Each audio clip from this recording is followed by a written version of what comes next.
Hi everyone, hope everyone's well. This evening I am playing 1776 from Avalon Hill. This is a classic hex encounter war game from the classic Avalon Hill days back in the 70s. I've not played this for a long time. I thought I had a copy up in the loft, couldn't find it, so I bought a new copy.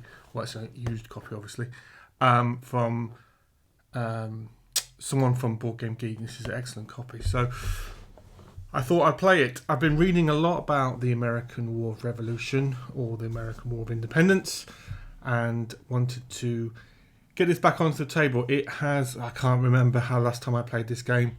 I'm going to play the sort of American invasion of Canada campaign, but because it's been such a long time, I'm probably going to take my time just going through the rules. It's a fairly light war game, I would describe. I've got it all set up on the table, so let's have a look at it. Got the game set up, as you can see. This is, should mention, this is the second edition of 1776. Mounted boards. I've got all the counters set up correctly, I hope, he says confidently. We've got the scenario card here with the reinforcements. As you can see, it's not a huge number of counters on the map. We've got our advanced game combat results table ready. We've got the terrain effects chart ready, and the cards, tactical cards, and the actual rule book. In terms of the victory conditions for this scenario, we've got the British in St. John's here. Other key objectives, Montreal and Quebec over on that side of the board. The Patriot forces here in Ticonderoga, and here in Albany. Like I said, I haven't played this in a long time. Not many turns, 7 turns. Don't think it's going to take too long. I think it's an evening to play through this scenario. All looks straightforward. I did read through the rules just to familiarise myself with the rules. There are some special rules that I will be using, and probably use the bateau rules. If you're familiar with this piece of history, I'm not terribly au fait with it. I've read about it, but the Patriots had a hard time of it. It's going across the countryside, and food shortages, weather, and getting lost, and just taking a lot longer than they anticipated was some of the key things I would surmise. I think how I will play it out, I think, because I'm playing the game solo, I think we'll have some of the British come out and harass the Americans as they get closer to their objectives. I did at one point think about the British trying to take the fort back here, but I think that might be a stretch.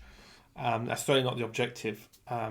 Certainly they're going to let the Patriots move across countryside to try and get to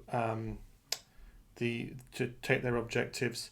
As far as I can see, and I will double check, there's no degrading of the units, the American units, as they're moving across country, or anything like that. I will double check that though.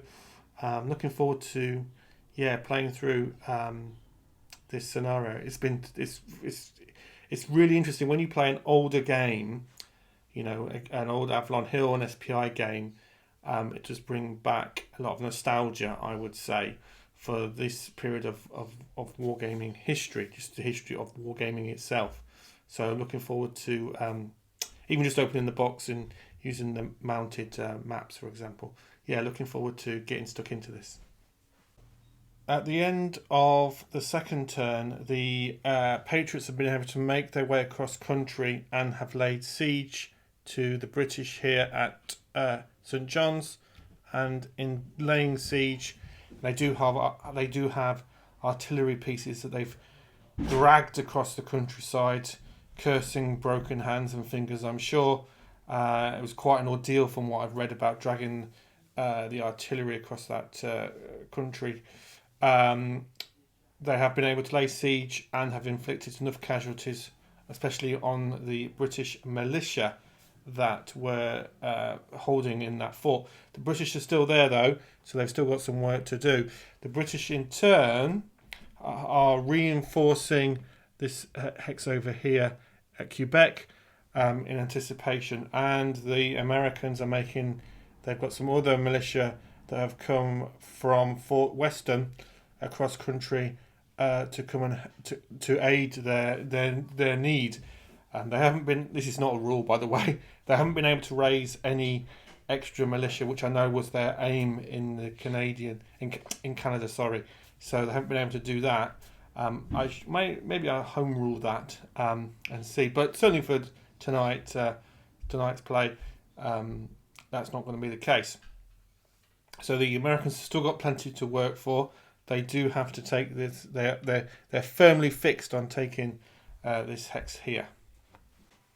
So we're now into the end of December. The Patriots have taken St. John's there, but they are running out of time to be able to take both the two remaining objectives. So I think in the next turn, they're going to move and try and cross over and take Quebec in the last turn, which I think will be a challenge. And the other reinforcements that are moving across the board will attack. Attack this stack here, as I sort it out.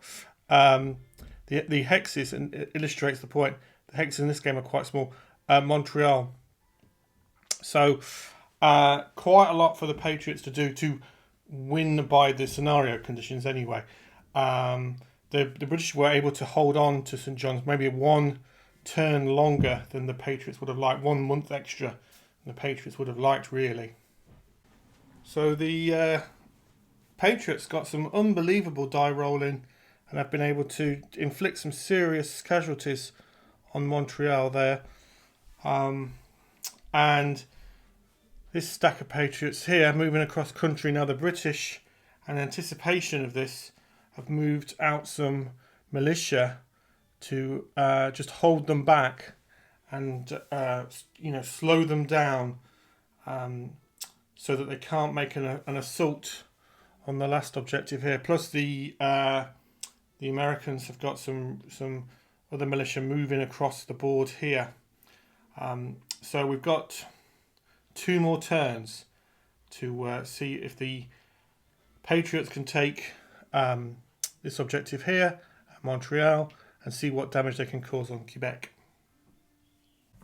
So in the end, the Patriots were able to take the key objectives.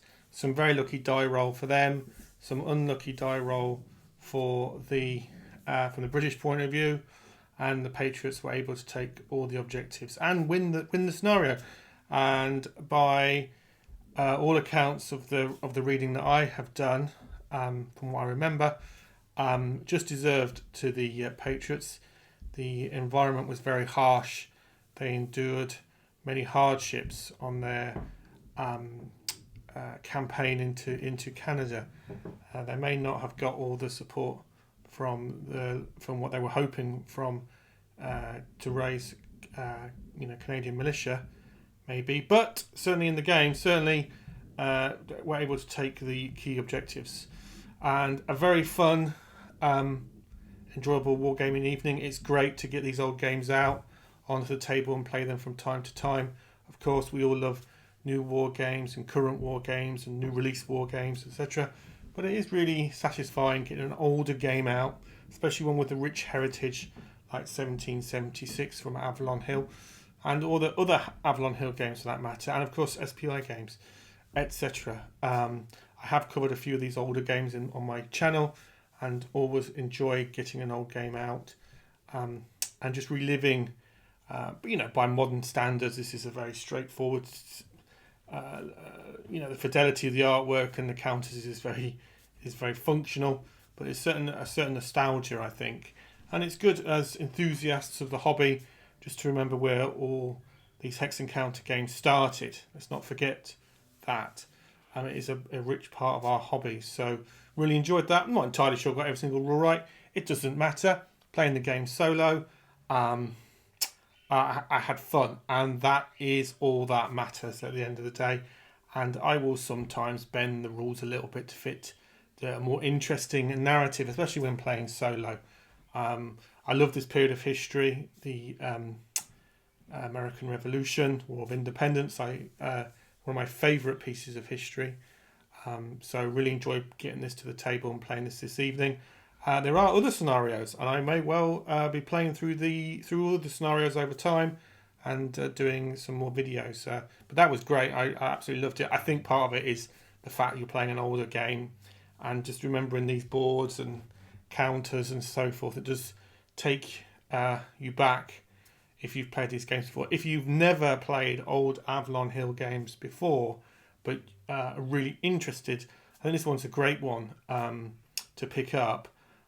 Especially if you've got an interest in this historic period, of course. But yeah, really enjoyed that. Thanks a lot for watching. Well done to the Americans in this scenario. Tough luck to the British. May they do better next time. We'll see. Yeah, really enjoyed that. Thanks a lot for watching, as always. If you have played 1776 or you've played this scenario, please leave a comment in the comment section. I'm always interested to hear what people think about the game, or particular stories they have about playing the scenario, maybe with friends and family, etc. And thanks again. Thank you.